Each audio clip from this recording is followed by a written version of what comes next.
नमस्कार। दिल्ली में 1978 के बाद जैसी बारिश इस साल हुई वैसी कभी नहीं हुई। यानी जो यमुना का जल स्तर है वो खतरे के निशान से ऊपर चल रहा है, 78 से भी ज्यादा। दिल्ली के मुख्यमंत्री अरविंद केजरीवाल ने गृह मंत्री को लेटर भी इस बारे में लिखा है।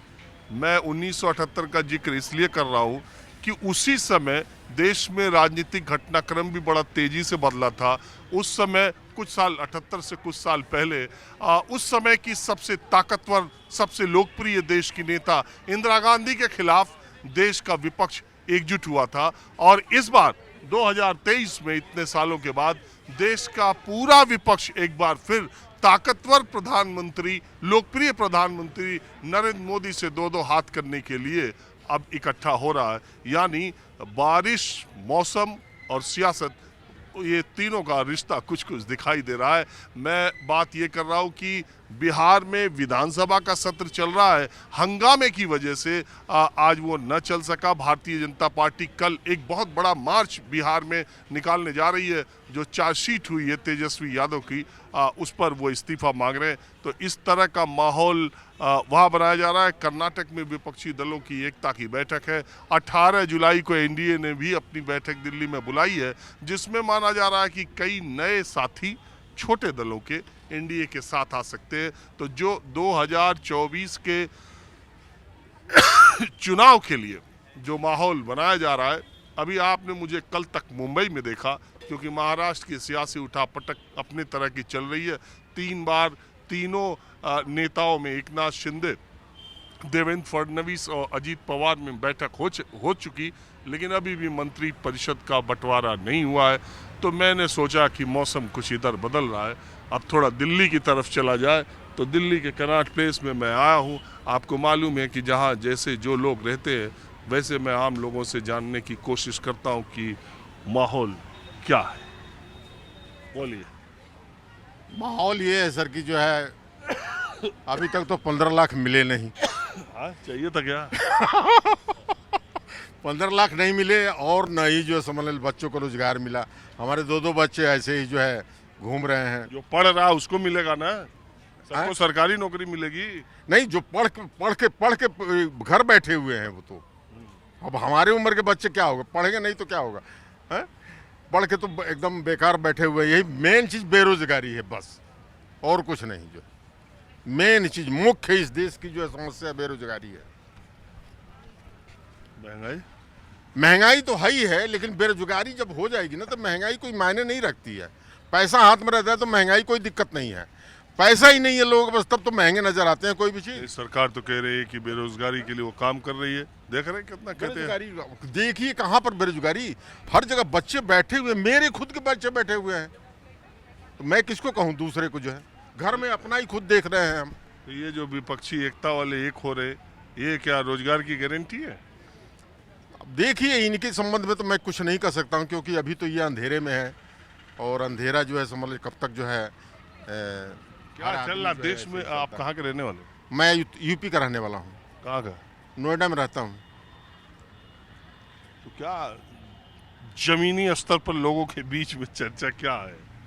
जमीनी स्तर पर मिली जुली जो है, एक्चुअल में क्या है कि आजकल जो है गोलबंदी हो गई है। जातीय गोलबंदी बहुत ज़्यादा है, मेन फैक्टर ये है। धार्मिक गोलबंदी भी तो है। धार्मिक गोलबंदी भी है, मेन चीज़ ये। कौन वाली 20 बैठेगी?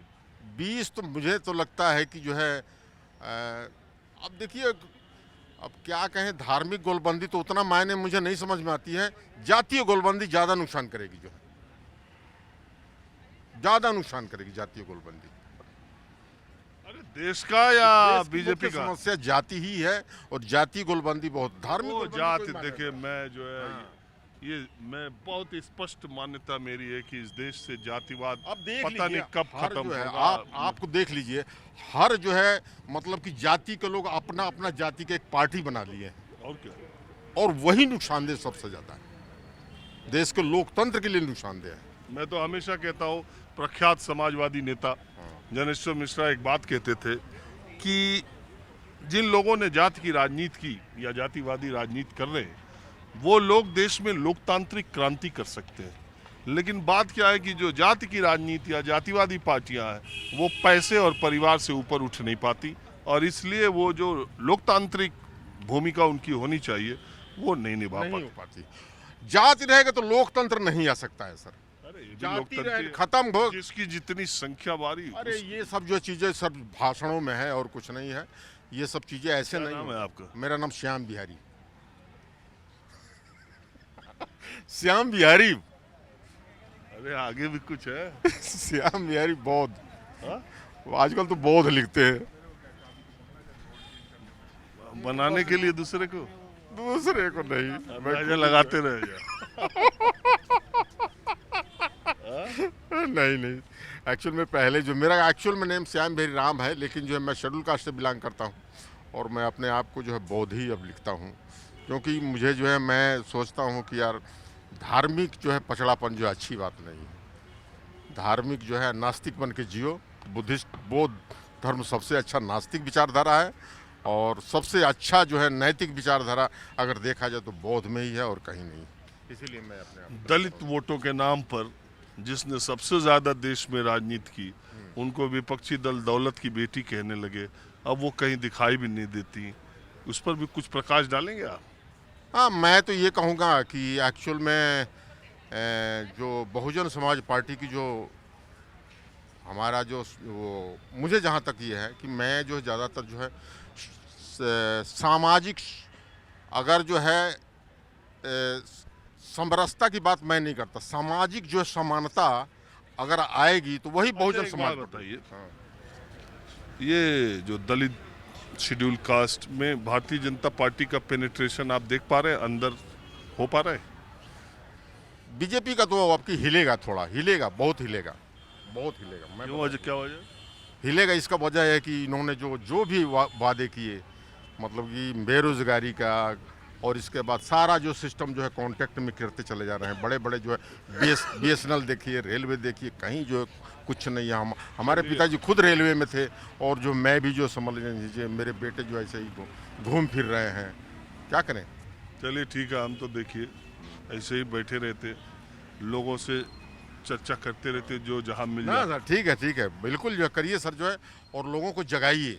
अरे हम लोगों जगह को जो है समझ लें डेमोक्रेटिक जो है तरीके से लोग जो है देश के विकास में आगे आए, डेमोक्रेटिक तरीके से।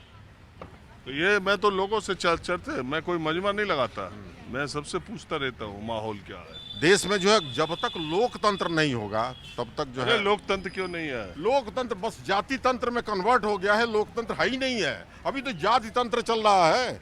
जातियों के रहते हुए लोकतंत्र कैसे जो सफल होगा? मैं आपसे पूछना चाहता हूँ।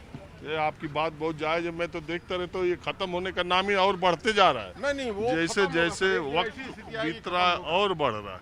हाँ जी, आप बताइए, आप क्या मानते हैं 2024 और 23 का सियासी माहौल देश का आपको किस तरह दिखाई देता है? आप युवा हैं। मैं मानता हूं कि सर 2024 में बीजेपी को जाना चाहिए। हाँ? बीजेपी को 2024 में वापस चला जाना चाहिए। रीजन इनके बहुत सारी है, जैसे इन्होंने बोला है कि बेरोजगारी है, पलायन, वापस चला जाना चाहिए मतलब आना नहीं चाहिए। आना नहीं आना चाहिए। इन्होंने जैसे कमिटेड किया था कि 15 लाख रुपए का, वो तो उसके बाद चुनाव हो लिया एक और। सर इनकी बात की फिर आपकी एक गृह मंत्री सामने से बोल दे रहा है कि जुमला था, तो क्या आपकी बात की कमिटमेंट नहीं है?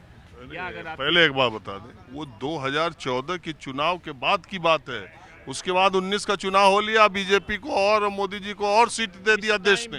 इस टाइम भी जब भी इनसे बेरोजगारी की बात करते हैं, ये हिंदू मुस्लिम करते हैं। जब भी इनसे शिक्षा की बात करते हैं, ये हिंदू मुस्लिम। इनके पास मिला जुला के वही घिसा पीटा मुद्दा है, वो वही हिंदू मुस्लिम। मैं बिहार से बिलोंग करता हूँ सर। अभी मानसून का टाइम है बिहार में। मैं दरभंगा के रहने वाला हूँ। जब आप इस टाइम करीब 15 दिन या जब बारिश हो जाती है तो गांव के गांव आप देखेंगे, वो तो बहुत खराब हालत हो जाती है दरभंगा की। पूरे के पूरे सर खेती करने के लिए जिनके पेरेंट्स या जिनके पास पैसे नहीं है, लोग एक मिनट रुकिए।